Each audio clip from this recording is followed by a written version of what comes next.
Pyramids, temples, tombs. These ancient wonders promise even greater secrets still to be found under the sands of Egypt. Now, cutting-edge science finally decodes the mysterious land of the pharaohs. With modern technology, we are gaining an insight into the way the ancient Egyptians lived and the manner in which they died. This time, ancient icons enter the modern age. Can the latest subsurface scanning technology reveal the ruins of the ancient capital of Tanis? So they're taking these magnets, looking for structures underneath the ground. Can the emerging field of ancient DNA finally crack King Tut's cold case? Everybody recognizes the name Tutankhamun, and yet we still don't know how he died. Will cutting-edge 3D modeling shed new light on the age-old riddle of the Sphinx? This is a way to get access to the site that was previously impossible. Ancient clues unearthed, long-lost evidence re-examined, precious artifacts brought into the light of the 21st century. These are Egypt's Unexplained Files.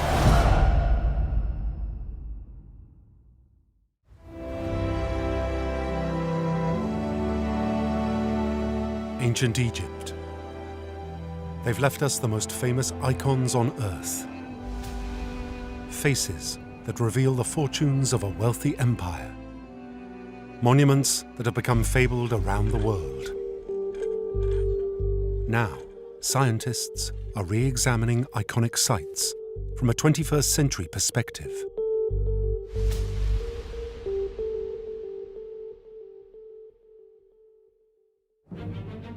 Using the latest satellite technology, archaeologists investigate ancient Egypt's long-forgotten cities. Space archaeology has revolutionized how we find sites.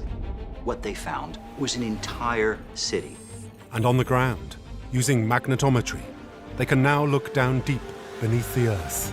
So we now need to rely on different techniques, including modern science, to help look under the ground and find out where these cities were. Everybody loves the story of a lost city. 2011. A satellite flies over the fabled city of Tanis. It's a name which is well known, particularly in popular culture, because it featured in the Indiana Jones movies as the site of the Ark of the Covenant. So it's a place that people will feel as though they know. Tanis lies just under 100 miles northeast of Cairo, in the lower Nile Delta.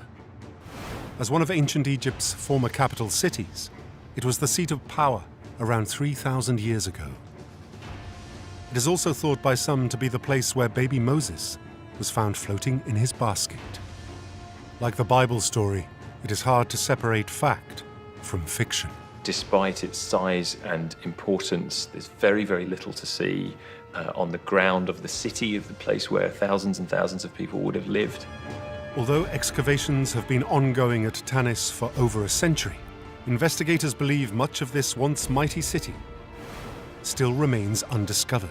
But surveying, then digging a large area out in the desert is very costly and time-consuming. It's a slow process, so if you're looking for something relatively small, like a tomb, excavation is perfect. If you're approaching with a broader perspective and looking for an entire city, you can't do that with an excavation. Archaeologists instead look for a way to remotely survey the site using satellite infrared imaging technology, orbiting over 400 miles above the Earth. When you're looking at a satellite image, you can begin to see those shapes, which are the outlines of sometimes massive structures, sometimes the remains of walled towns and cities. Peering down from its orbit, thousands of images are taken and put through multispectral analysis. Tanis appears to sprawl nearly 550 acres in size, equivalent to over 300 football fields. Never before had anyone applied this infrared imaging to the famous capital city of Tanis. What they found was an entire city. So they were able to actually reveal the whole of the structures that comprised this ancient capital. This discovery in itself is amazing. But history suggests that Tanis could still be hiding far more than just building foundations. 1939, with Europe on the brink of World War II. In Egypt, French archaeologist Pierre Montet stumbled on a set of incredible monuments. It's a ruin field composed of massive inscribed, decorated blocks of stone and the remains of colossal and other statues. Montet, he was kind of dazzled by the statues and the obelisks and the inscriptions. As Montet continued to explore the site, he discovered the remains of a massive temple.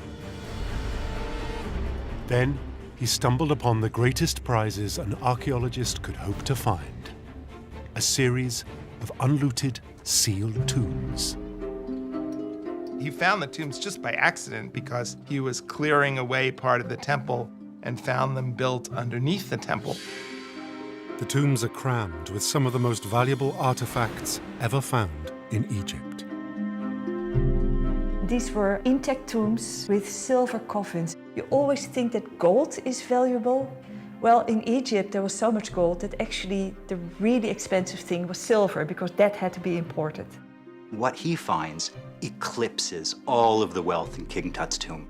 When he opened them up, everything was kind of in place. The vessels were all lined up and the sarcophagus was there intact.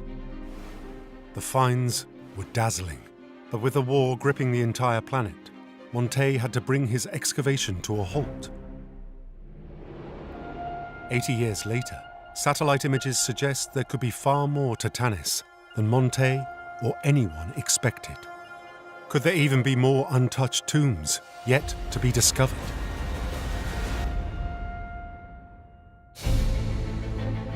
In 2014, a team of French archaeologists and Polish geophysicists arrive in Tanis.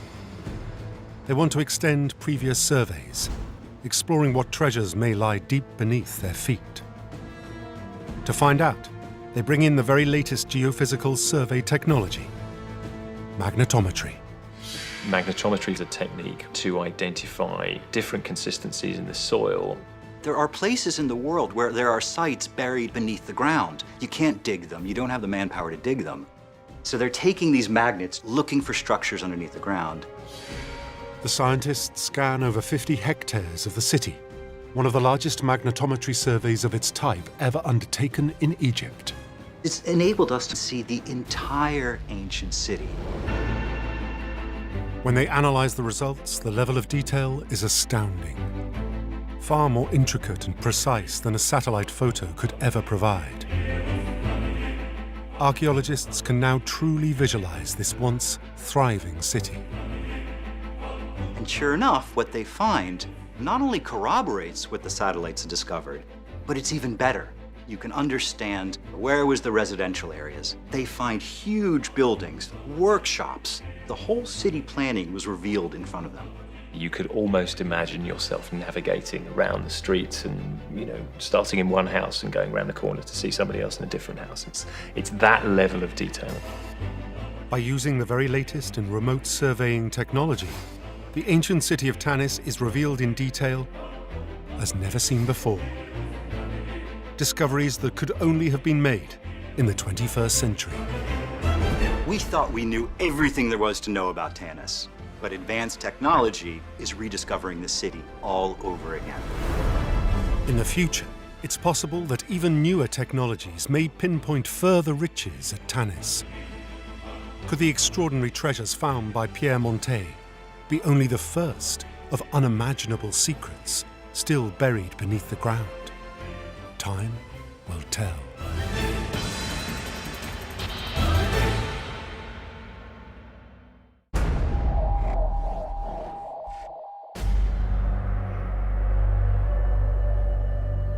State-of-the-art scans are redrawing the map of sites all over Egypt. Yet countless discoveries still remain untouched and unsolved. As archaeologists employ the newest gadgetry to examine ancient mysteries, they're reaching new conclusions about the greatest Egyptian icons in history.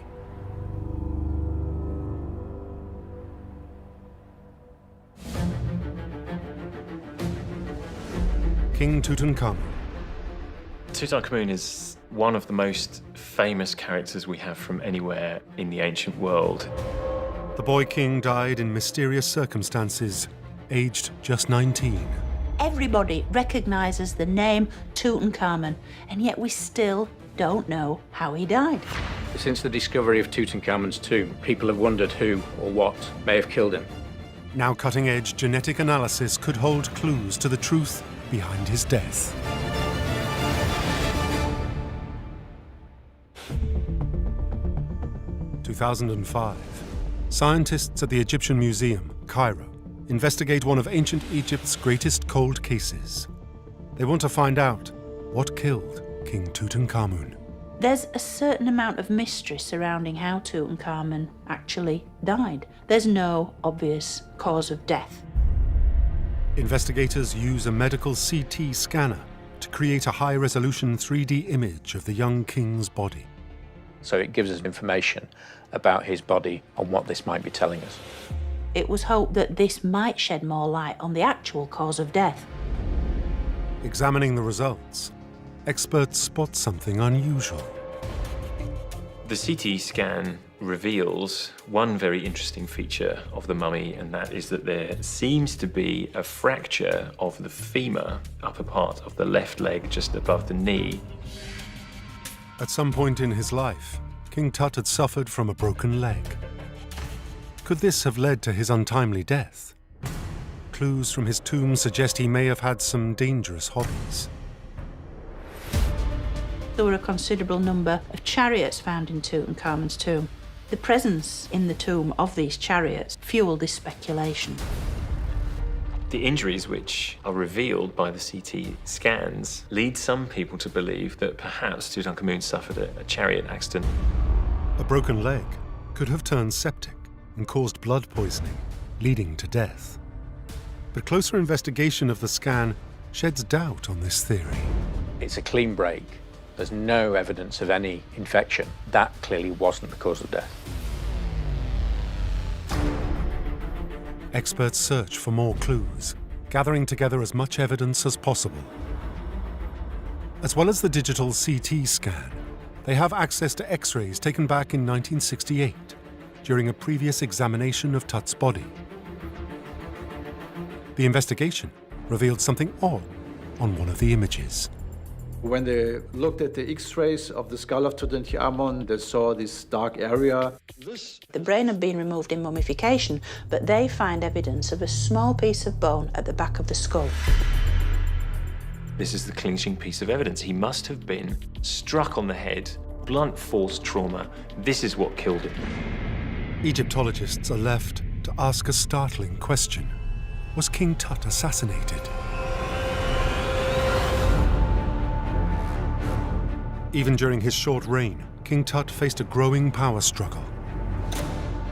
There are people around Tutankhamun who might well want him dead. He has no children, he has no obvious heir. If he can be removed, then the path is clear for somebody outside the royal family to become Pharaoh of Egypt.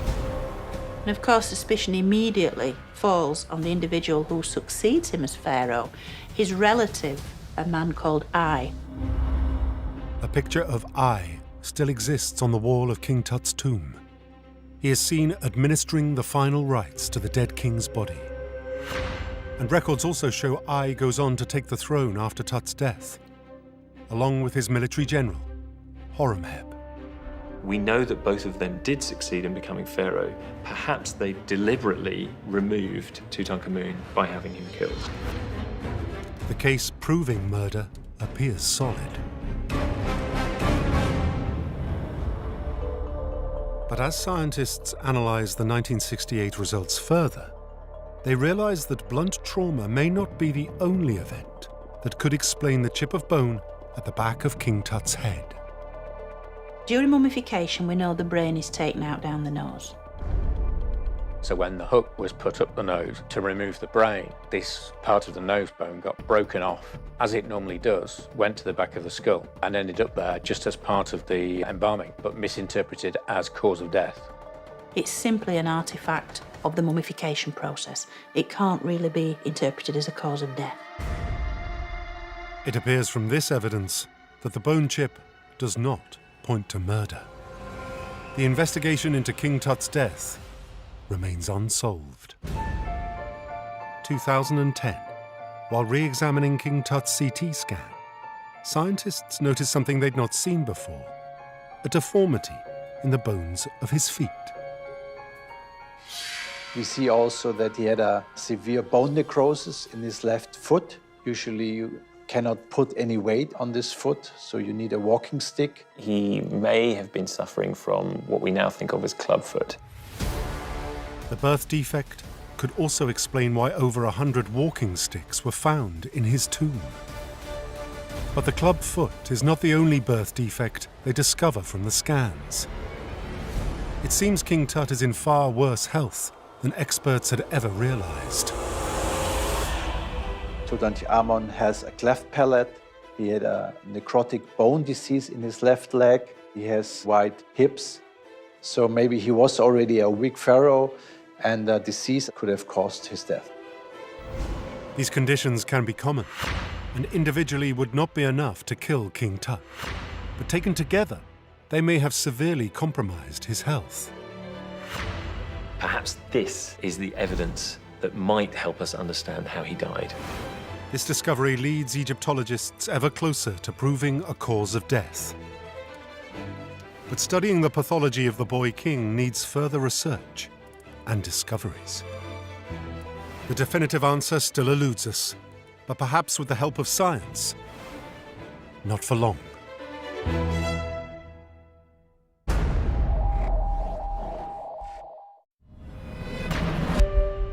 Scientists have proposed that King Tut has deep-seated health issues that may have caused his death. We know that he's a sickly and weak individual, but it still doesn't give us an exact cause of death. Could they now have the scientific tools to pinpoint the reason behind the boy king's feeble body, using the latest in DNA analysis? Could it reveal the final answer of how he died? Could genetic analysis answer that question once and for all?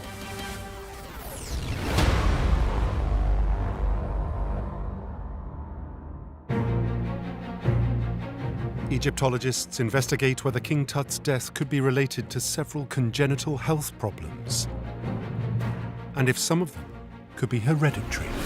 There is evidence that King Tut had large feminine hips and breasts. It may be the case that he had those attributes from his father, because Akhenaten is depicted in sculpture and on tombs and temples as having very large feminine hips as well.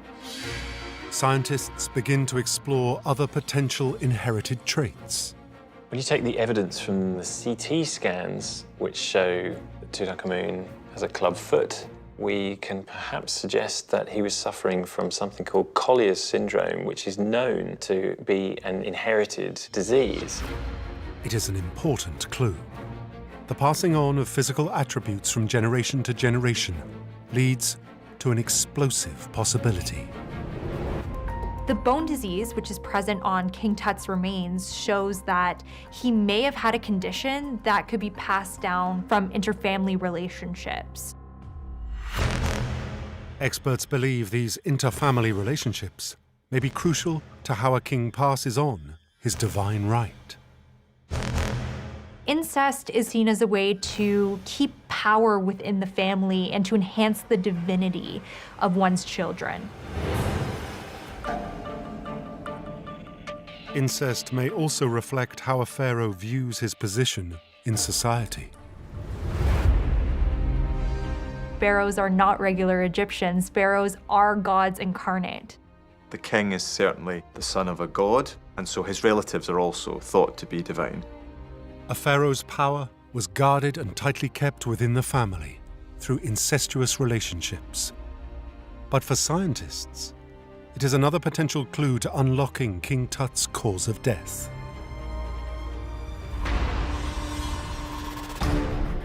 The Egyptian Museum in Cairo, 2010.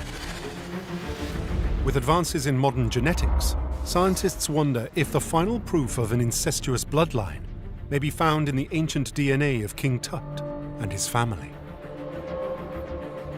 For this, we have developed specific techniques to extract all DNA that is still present in these samples. It can be a piece of bone, it can be a piece of soft tissue, and then you can sequence it and see what you have inside. While the 2010 team are confident of their process, it is extremely controversial. What you have in ancient DNA studies are the believers and the non-believers, and the non-believers are much more rigorous. And this study was done by believers. The scientific evidence is controversial because the samples themselves are thousands of years old. There's no knowing how many people have touched King Tut's body over the years. We cannot ensure the integrity of the samples that have been taken. As I was involved in this analysis, I'm quite sure that we got authentic results. If the results are as they suggest, the outcome is not only a monumental feat, it is deeply shocking. The DNA shows the father and the mother share about 25% of their DNA, which is typical for a brother and sister relation.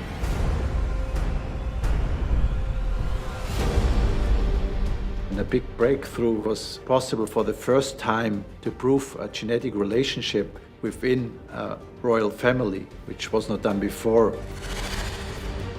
The DNA test shows clearly that his father and mother are brother and sister. Tutankhamun is the result of an incest relation. King Tut may have suffered from multiple genetic disorders passed down from his parents. The health issues won't go away. They only increase generation upon generation. It is possible that incest was the cause of King Tut's death. Incest may not have only killed King Tut. In his tomb, archaeologists re-examine a grisly discovery. In Tutankhamun's tomb, they find 2 stillborn babies. It is believed that these are his own child. This could be the result of complications from incestuous relationships. The incest could have been a major cause to end the bloodline of Tutankhamun. It's still a theory, but complex genetic disorders due to inbreeding is a plausible solution to King Tut's untimely death and the ending of his bloodline. For many, it closes a cold case that has fascinated Egyptologists since the moment King Tut's tomb was opened nearly 100 years ago.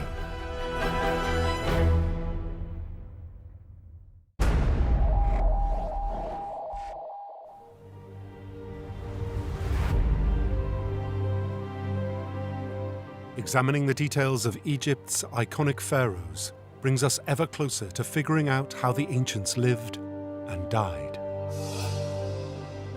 But for Egypt's most iconic monuments, researchers must find creative ways of reinterpreting their meaning by what is still left standing, seeing into the past with a modern eye.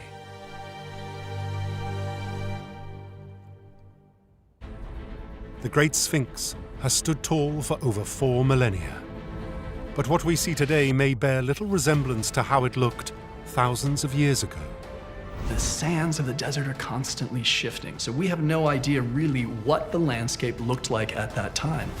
Now, experts are creating a 3D model of the entire Giza Plateau. This has opened up a whole new dimension for us. They hope to go back in time to see the Sphinx as it used to be.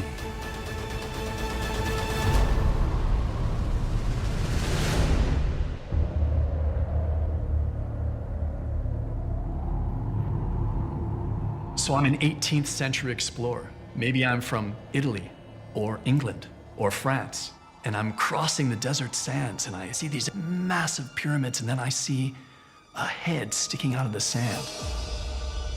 I go there and with a crew, maybe I start moving away the sand and I see this human head has a lion body. What is that?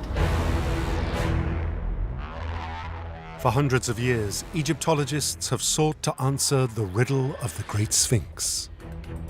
What is the Sphinx? We don't know, because the ancient Egyptians didn't tell us. There's not a single tomb scene. There's no papyrus that describes the Sphinx. The ancient Egyptians left us nothing. Experts examined the Sphinx itself. It towers 6 stories tall, and stretches the entire width of a city block. The Sphinx wasn't actually built of stones. It was carved from bedrock. It was carved from deposits of rock that are probably 50 million years old that were sticking out above the sand. But researchers faced a problem. The Great Sphinx standing before them may have looked far different to what the ancient Egyptians originally carved. The Sphinx has been buried under sand periodically for hundreds, if not thousands of years, and then has been uncovered periodically, even as far back as 3,500 years ago. In the 1930s, archaeologists dug out the Sphinx, hoping to unearth further clues. So that revealed the front legs and the rest of the body and the whole cavity or niche that the Sphinx was carved into. Over the course of a century, archaeologists pieced together through painstaking research when the Great Sphinx was likely built and who commissioned it. The Sphinx almost certainly dates to about 2,500 BC, to the reign of the great pharaoh Khafre, which is Old Kingdom, 4th dynasty. There's no question in anyone's mind that that is a Sphinx that depicted the face and the power and the grandeur of the great Khafre.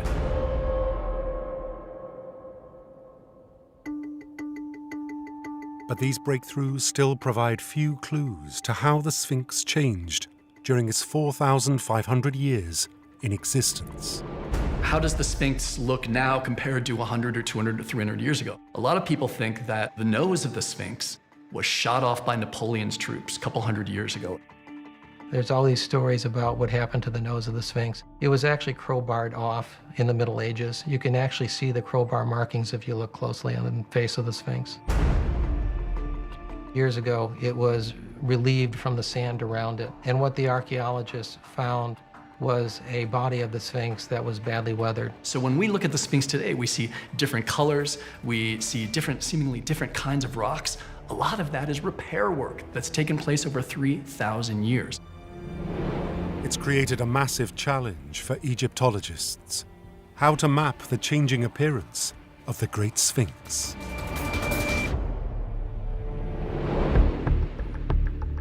The year 2000. Harvard Egyptologist Peter de Manuelian launches a groundbreaking research project. He proposes taking Egyptology into the 21st century by creating a 3D model of the entire Giza Plateau. We're blending what I call traditional archaeological documentation, the photos, the maps, the drawings, with 3D modeling. To date, Peter and his team have used over 75,000 photos, 10,000 maps, and 4,000 drawings to create a 3D model of Giza, showing different eras in its history. If it's a photograph from 100 years ago, compare it with a photograph today and see whether there are changes. Have the hieroglyphs disappeared? Are things sanded over? Has paint deteriorated? No scrap of evidence has been overlooked. Red pigment residue found on the face of the Sphinx, as well as traces of blue and yellow paint, have all been incorporated into the 3D model. It allows Peter and his team to do something never done before: to track what the Great Sphinx may have looked like down through the ages with the touch of a button.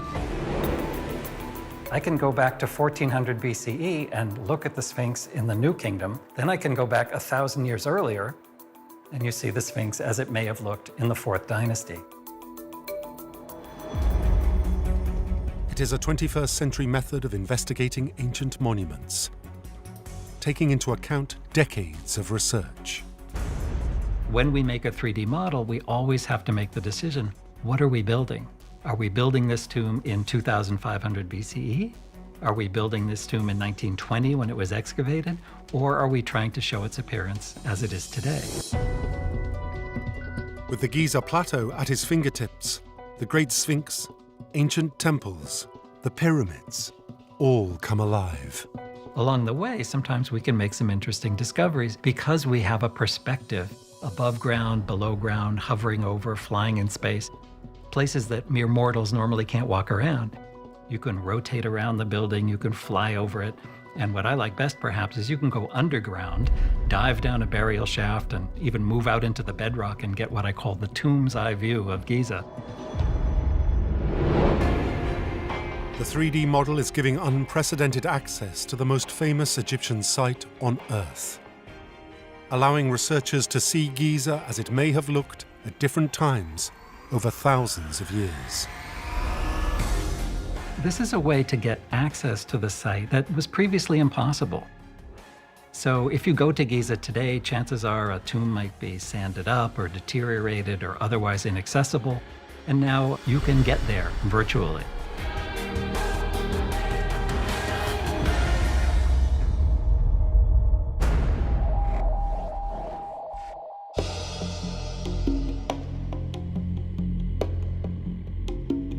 In the future, technology will take us even further down the road of virtual archaeology.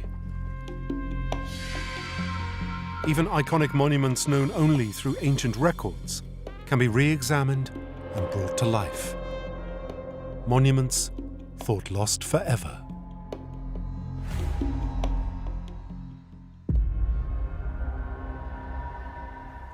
The lighthouse at Alexandria, one of the 7 wonders of the ancient world. The lighthouse at Alexandria was enormous. Not only is the Lighthouse of Alexandria one of the earliest skyscrapers of the ancient world, but is the origin of all lighthouses, which are still being used today. For centuries, this mythic structure guides ships into harbor. And then, seemingly overnight, it's gone. It is a great mystery. What happened to the Great Lighthouse? Now, underwater dive technology is spurring exploration to places once out of reach. It could solve the mystery of Alexandria's greatest monument. All over the world, scientists are using the latest imaging techniques to recreate long-lost architecture. With just a few blocks that remain, they can bring an ancient monument to life. But to start this process, archaeologists must first find remnants of the ancient site after thousands of years.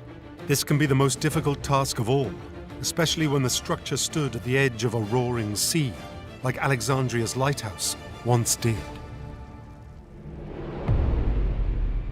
332 BCE, Alexander the Great had conquered Egypt.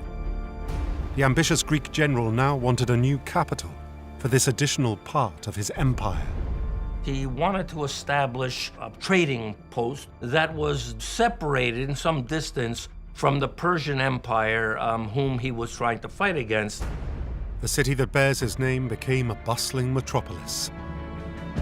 But to make his city grow, Alexander the Great faced a massive problem.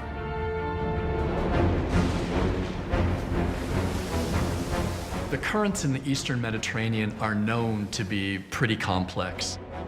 We're talking about a need for ships to be guided in at night through these currents, through these treacherous waters. The solution? A beacon burning atop a tower the size and scale of which the ancient world had never seen before. The Lighthouse of Alexandria was 30 stories, and it was second only in height to the Great Pyramids on the Giza Plateau. Because it no longer exists, no one can say precisely what it may have looked like. So, experts re-examine ancient images of the lighthouse in the search for clues. There are depictions of the Lighthouse of Alexandria, mostly on coins, so it's hard to reconstruct a 30-story building from a tiny little depiction on the side of a coin. We also have a funerary monument in Egypt proper from about that time that is said to be not only contemporary, but also a replica of the lighthouse at a smaller scale. This replica is the closest comparison experts have to the original design, but it is still a fraction of the size of the original. It seems impossible that a building over 350 feet high could just disappear. It is a great mystery. What happened to the Great Lighthouse? How was it destroyed? Experts wonder if an answer may be found in the geological map of Egypt. They find a clue in a 20th century tragedy. October 1992. An earthquake measuring 5.9 on the Richter scale rocks Egypt. Geologists believe the country sits close to 3 tectonic plate boundaries, leaving little doubt as to what destroyed Alexandria's lighthouse. Each time that a new earthquake hit the Mediterranean region, the lighthouse was further damaged. Over time, between earthquakes and disuse and abandonment, it collapsed and fell into the sea. The lighthouse disappeared beneath the waves. Archaeologists must now venture underwater in search of the remains, but it is a race against time. 1994, boom time in Alexandria. All over the city, rescue archaeologists recover artifacts before they're destroyed by development. Out in the harbor, divers investigate the seabed before a new breakwater crushes everything. They are working under extreme pressure, but making sure that the work they do is competent, meticulous, scientific, and well documented. As they investigate, they start to uncover strange objects, stone blocks that could be from the lost lighthouse. There was evidence of enormous blocks, some weighing maybe as much as 75 tons, if you can imagine. But this is the kind of scale we're talking about when talking about the Alexandria lighthouse. And it's not just blocks of stone. The divers make some astonishing finds. They have to recover a series of huge, gigantic statues, monumental in size. So they've discovered the pillars that once were part of the massive construction of the lighthouse, and they've also found statues of Ptolemy II, which puts us right around the time that the lighthouse is said to have been built. They have proved for the first time that these are the remnants of the Great Lighthouse. And many believe they see a pattern in how the lighthouse may have collapsed. A true picture that could allow them to digitally recreate the epic structure. The challenge right now is to try to reconstruct, at least on paper, how the blocks fit together, to maybe give us an idea, a better idea, of what the physical appearance of the lighthouse has been. They are bringing up some of those fragmentary elements of the lighthouse bit by bit. Whether they'll be able to reconstruct anything out of those fragments is debated. Experts are creating a more detailed map of the remnants of the lighthouse, with every stone found on the seabed. It may one day produce the most intricate picture yet. Undoubtedly, underwater archaeology is still in its infancy. We're still developing the technology to actually do it properly. Without question, there will be more discoveries of the lighthouse in the seafloor off of Alexandria.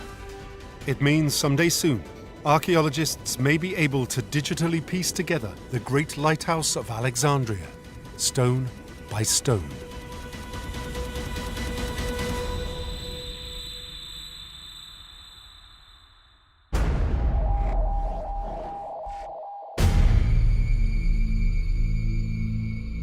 Countless mysteries are only now within our grasp, thanks to modern archaeological techniques and advanced computer technology.